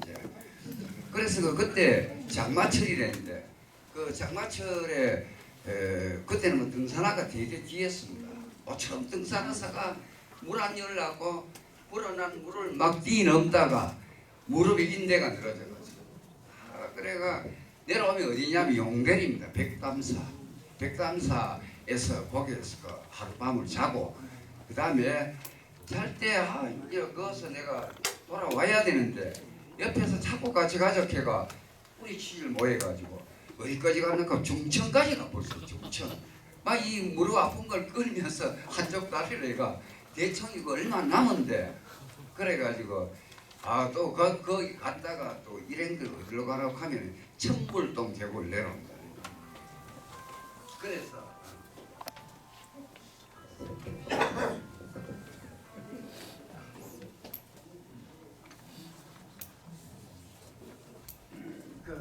천불동 계곡으로 내려오는데 그래서 막 총일 걸었는 걸 그때 마침 백담사에 그 정치 공사가 있어가지고 그래서 멀리냐면 헬기가 있었어. 헬기를 타고 내려왔는데 10분만 내려와 버려. 총일 걸은 거 10분만 내려왔어. 그래가 그 다음에 또 이 오색을 통해 그 대청봉에 못 가다 하늘 분다 갔다 왔고 또 한 번은 KJ 산악회 따라가 한계령에서 올라가다가 뭘 봤냐 이 빗대기 천공을 봤어. 빗대기 천공. 근데 이게 멀리서 보면은 막 바위같이 이런데 바위가 아니고 우리 비설산에 가면은 골짜기마다 암산 암지략회가 너덜이 많지요.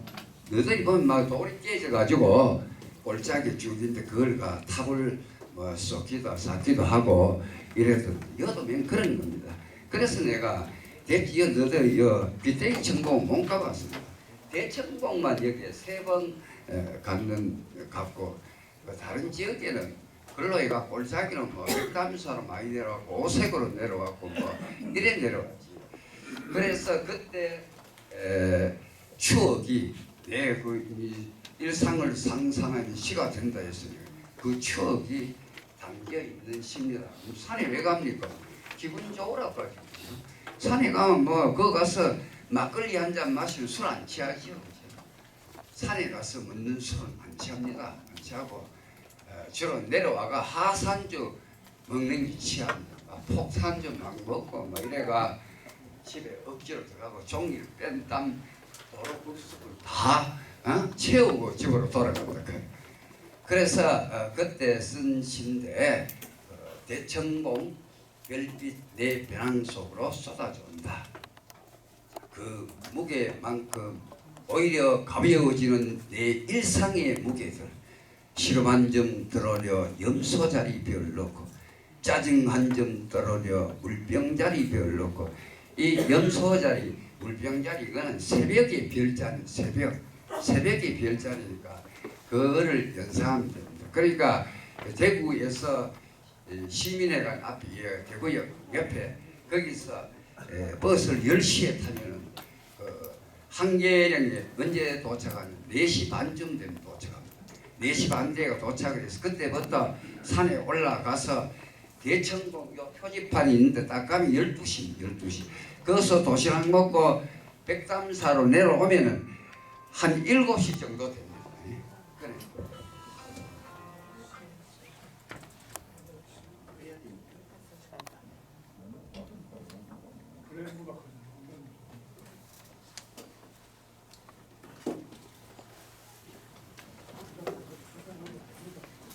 그래서 그 귀때기 청봉 새벽바람에 더운 몸땀 방울 절로 시켜지는 아침 배낭 속 별들이 햇빛 한입문 산새에 되어 부드득 날아오고 기분이 좋다니 말이 다른 뜻은 없습니다. 그래서 이 시를 산악회에서 지적 소유권이 제정되기 전에는 막 온 산악회에서 대문에 내 시를 막 이래 해놨다고. 그 어서 지적 소유권 제가 돈 달러 가까워 다 내릴 거 없어요 지금. 그러니까 대구에 오신이 이거 억서 그 심층적으로 분석해 놓은 그 평론이 있습니다. 이거는 우리 대구에서 많이 활동하고 계시는 정숙 시인께서 한번 낭송해 주겠습니다. 예. 박수 한번 쳐주세요. 안녕하세요. 회장님 축하드립니다. 저는 이 산행이라는 시가요, 사실 오늘 주제에 너무 잘 맞는 것 같아요. 상상력에 대해서. 우리 시인들이 시를 쓰려면 상상력이 제일 힘들잖아요. 근데 이 시가 참 맑고 깔끔하고 좋은 시 같아요. 선생님 대표시 하면 좋겠어요. 한번 읽어보겠습니다. 산행 김종근. 대청봉 별빛 배낭 속으로 쏟아져 온다. 그 무게만큼 오히려 가벼워지는 내 일상의 무게들. 시름 한 줌 털어내고 염소자리 별 넣고, 짜증 한 점 덜어내어 물병자리 별 넣고, 귀때기봉 새벽 바람에 더운 몸 땀방울 절로 씻겨지면 아침 배낭 속 별들이 햇빛 한입문 산새에 되어 부드득 날아오른다.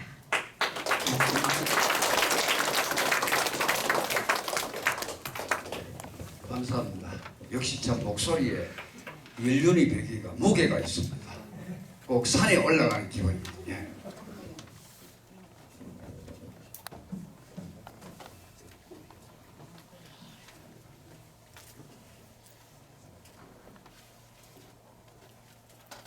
그 다음에는 이게 어디 있는 거냐 하면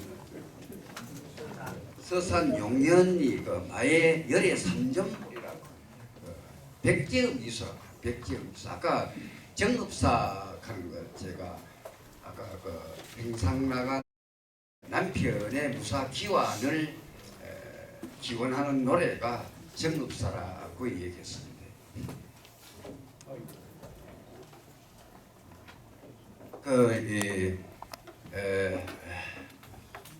달아 머리곰 비추오시라. 멀리 달아 멀리 머리곰 하는 것이 멀리 비추어 주십시오.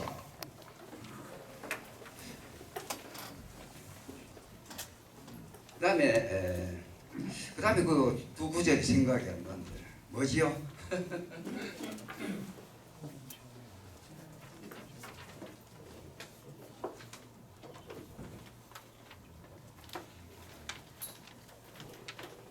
그다음에는 저제 여럿인거요. 시장에 가 계신가요? 준대를 드대요서라. 준대가 뭐냐면 좀 시장에 가면 뭐가 있습니까? 옛날에도 시장에 가면 옛날에 주로 여행 다니는 사람, 행상 다니는 사람이 누굽니까? 남자죠, 남자. 그럼 남자를 유혹한 사람 누가 있습니까? 혹시 아내가 마누라 자기 남편이 그런 곳에 갈까 두렵다. 뭐 그런 내용입니다. 그다음에 끝에 보면 어느 곳에 어느 이다 놓으십시오. 어느 곳에나 힘을 풀어 놓으십시오. 그다음에 내 가운데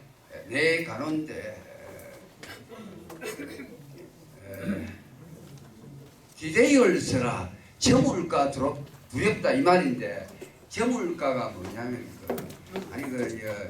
내 가는데 하는 것은 내 남편이 가는데 저물가 두렵다. 그래서 남편의 무사 기원을 기원하는 노래가 정음사인데 여기에 보면 백제의 미소가 나와 있어. 미소가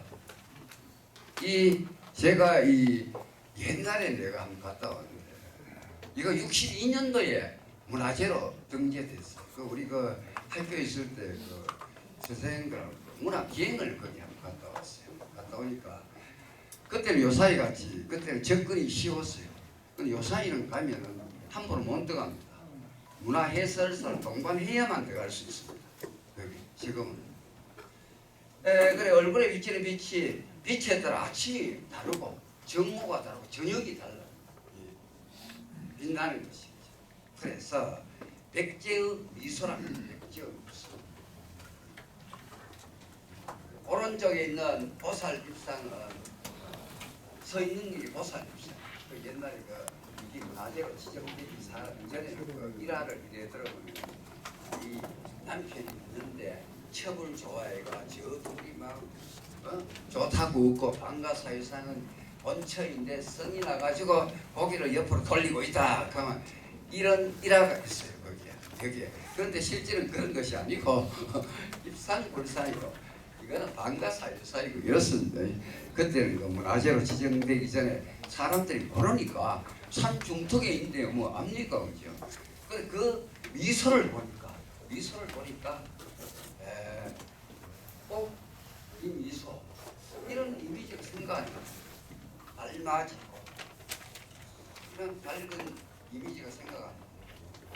머리 안 떠오르고 달맞이 꽃잎에 어리는 달 속에 열에 달무리빛 성 같은 그런 생각이 안 듭니다.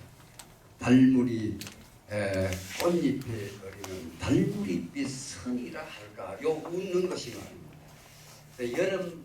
여름날 수련에 스치고 지나가는 바람의 선이 아닐까? 이 바람 있죠, 바람의 선이 아닐까? 이런 생각을 해요. 그 다음에 한평생 살아본 이가 마루에 기대가 아니라 요사이는 아파트니까 다 막혀 있으니까 어떻습니까? 안 보이죠? 앞에 근데 옛날에는 어떤 초가집이나 이런 집에 살면 집에서 이래 보면은 다 같이 다 내다 보이죠. 서쪽으로 보고 앉아. 한평생을 살아본 이가 노을빛 보고 고맙다는 듯 아이고 고맙게 잘 살았어요. 난 지금보다 죽어도 괜찮아요. 이런 느낌이 드는 것 같아요. 아주 편안한 저 모습. 우리들의 마음속에 다가와. 이런 내용을 끝에는 내가 임의적으로 만들어냈는데 그런 내용이 일어나 있습니다. 한선양 낭송가님께서 한번 읽어주시면 오늘 내가 이게 내가 부탁을 준비는 뭐예요? 그냥 읽어주세요. 옛날에 이제 아나운서를 했습니다. 아나운서를 내가 지금도 막 목소리가 청청합니다.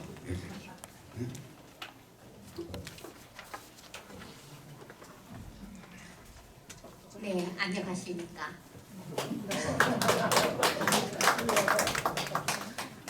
갑자기 어제 업무를 접해가지고 제가 낭송가라서 지금까지 뭐 바꿀 수가 많은 낭송가입니다. 그래서 어디 가서든지 이 암기를 해서 낭송을 해야 하는데 어제 업무를 접했기 때문에 오늘 제가 낭독을 하겠습니다. 여러분들의 이해 바라겠습니다. 그리고 우리 김종구의 시인은 저하고 같이 같이 등단을 했습니다.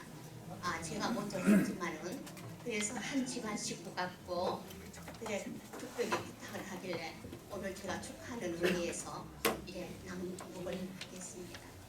여러분들 얼굴 보니까 전부 마이블 미소를 띠고 있는 것 같아요. 참 보기 좋습니다. 네.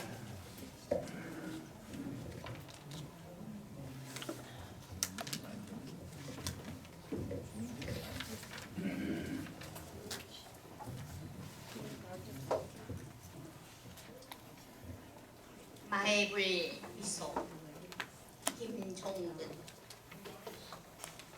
서산용연 계곡 마이블 미소 달맞이 꽃잎에 어리는 달무리빛 손이라 할까 여름날 못 물까 수련이 잠시 쉬다가는 여린 바람에 흐름이나 할까 한평생 살아보니가 노을빛 보고 사무치게 공학하는 듯 고개 끄덕이는 미소라 할까 아주 편안한 저 미소 우리 마음속에 아늑한 차장가 되어 지금 인바위 속에 숨쉬고 있는 것이다. 지금 내 가슴에도 다가와 조용히 숨쉬고 있는 것이다. 감사합니다. 고맙습니다. 하도 우리 같이 다녀가지고 맨날 저 한선양 시인들 제가 누님갑니다. 특별히 제가 부탁을 드렸습니다. 그다음에 이거는 베트남 하롱베이 다 가보셨죠? 그죠? 키스바이. 그래서 그 보면은 원래는 이 많이 떨어져 있습니다. 배를 타고 한 바퀴 빙 돌면은 그 포토존이 있습니다. 포토존에 가면은 이런 모습이 나타납니다. 이런 모습. 그리고 여기는 이쪽으로 이제 배를 타고 이제 한 바퀴 또 하롱베이 그 산 경치가 없어도 좋습니다. 바다의 경치니까 그렇죠. 그래서 그거를 제가 이 그림을 올렸더니 다른 사람이 그렇거든요. 저 사람 조금 뭐 변태가 와 저런 걸 올리고 뭐 이렇게 것 같아요 보니까 변태 아닌데.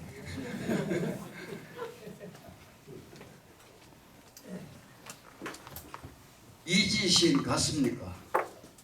같지요? 없어요. 네. 이거는 그냥 뭐 제가 시간도 다 됐는데 그냥 읽어드리겠습니다. 이 바다 위에 비친 노을빛 사위여 가듯이 쉽게 변하고 쉽게 식어버리는 우리들의 마음 앞에 자연은 약속이 무엇인지 서로 지내야 할 뜨거움이 무엇인지 하롱베이 키스바이 하나의 상징처럼 보여주고 있다. 그렇죠. 이 키스하면 책임져야죠. 요새 아들 뭐 키스를 그냥 장난으로 일하는 것. 옛날에는 우리 클 때는 입안 맞춰서 그 책임져야 돼요. 그거는 큰일 나요. 마치 두 개의 넋이 서로의 혈관 속에 스미며 원초적인 향기 입으로 삼키는 두 개의 포즈가 황홀한 모습 그대로 태초부터 있어온 듯 지금 내 앞에 놓여져 있다. 넘어가겠습니다. 시간 관계상 그 다음에는 이거는 오스트리아 가면 벨베레드 궁전에 가면은 그 입구에 이 앞에만 사람들이 한 거 있어요.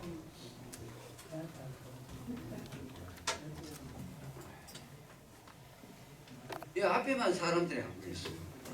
뭐 이래 가면 그 사람들이 우 이래 있어가 도대체 뭐 하고 있을까 보면 이거든요.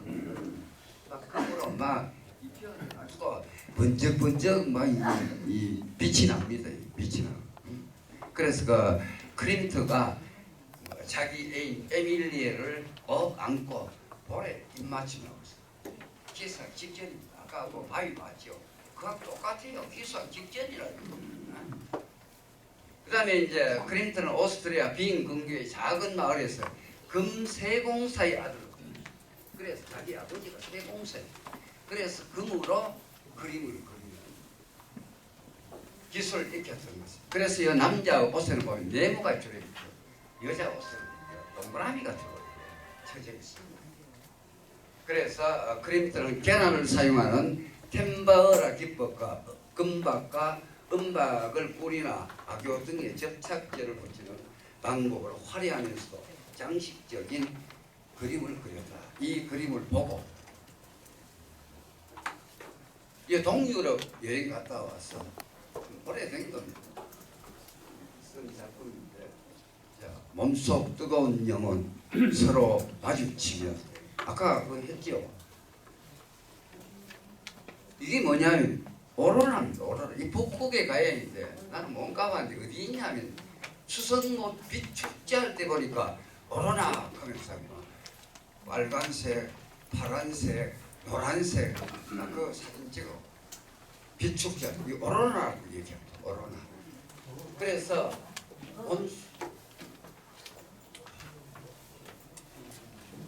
몸속 뜨거운 영혼 서로 만나면 저렇게 오로나 같은 거 번져 나옵니다.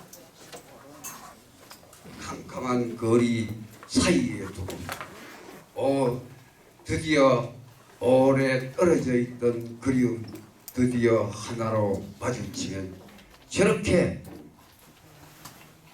마그마 같은 거 뿜어져 나오는 것일까? 이 마그마입니다. 이 마그마. 그런 것 같아요. 그 다음에 나는 생명의 원초적 포즈 앞에 사람들 모두 숙연해져 말문 같게 하는데 저 신비한 에너지는 우리들 하늘 위 어느 별자리에서 오는 것일까? 그런 키스가 이렇게 아름답게 일상을 꾸며놓을 수 있다. 그 다음에 이 독도하는 건데 그 독도가 우리나라를 지키는 마지막 자존심이다. 그거를 노래 그때 요 사진은 독도에 갔을 때 이태석 선생님 이제 이거 다 끝났습니다. 다 끝났습니다.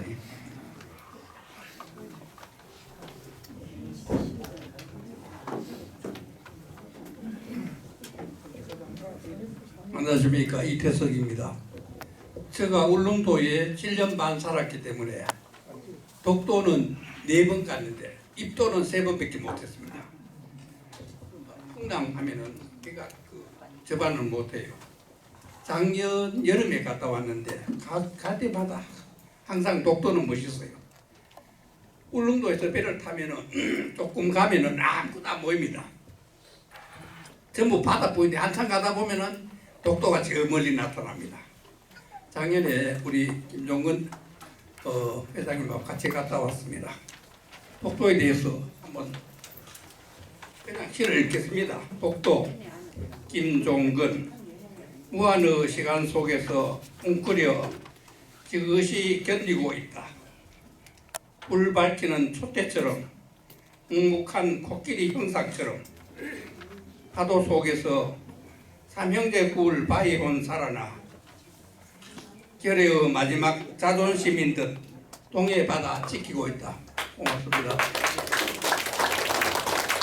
감사합니다. 이게 삼형제 바위입니다. 이거는 촛대 바위고 그 중국에 가면 그 황산이고 손가락 바위, 손가락 바위. 그다음에 이거는 상감 모자 바위. 그래서 배경으로 해서 찍은 사진입니다. 이제 마지막입니다. 안 하고 넘어가도 되는데 요새는 실록의 계절이니까 실록하면 요사이 실록과 같은 이러한 이미지를 마음에 갖고 따뜻하게 훈훈하게 살아가자 하는 그런 내용입니다. 이거 실록. 자, 그래 허전한 마음속에 싹더 훈훈한 대화로 입김 전달하는 연초록 잎으로 자라났으며 마음속에도 이런 실록이 자라났습니다. 메마르고 찌든 마음속에서 이슬처럼 맑고 부드러운 웃음이 넘쳐났습니다. 어둡고 궁핍한 마음속에서 밤새 잠 못 이루는 이들에게 언제나 트여오는 하나의 색이었으며 모두들 마음에 각인되어 끝없는 수평선을 향하는 하나의 돛담배가 되었으며 한 이런 바람입니다. 이거 어떤 시의 형식은 지금까지 보면 서술형으로 된 것이 많지요. 끝났다 뭐 이다 뭐 이런데 여기는 새로운 형태, 아까 물음표로 된 시 형태도 있었고 그래서 그런 형태도 한번 생각해 봤습니다. 오늘 참 이렇게 두서없는 강의에 경청을 해주시고 해서 대단히 감사합니다. 열강해 주신 김종근 동중 여러분, 다음 주 이 시간에는 가톨릭대학의 김성인 교수님을 모시고 노인 치매 예방에 대해서 강의가 있을 예정입니다. 다음 주에도 화요일 오후 2시에 많이 와주시면 고맙겠습니다. 그리고 김종근 시인님하고 같이 기념 촬영하실 분은 앞에 다 나오시면 좋겠습니다. 여러분 대단히 고맙습니다.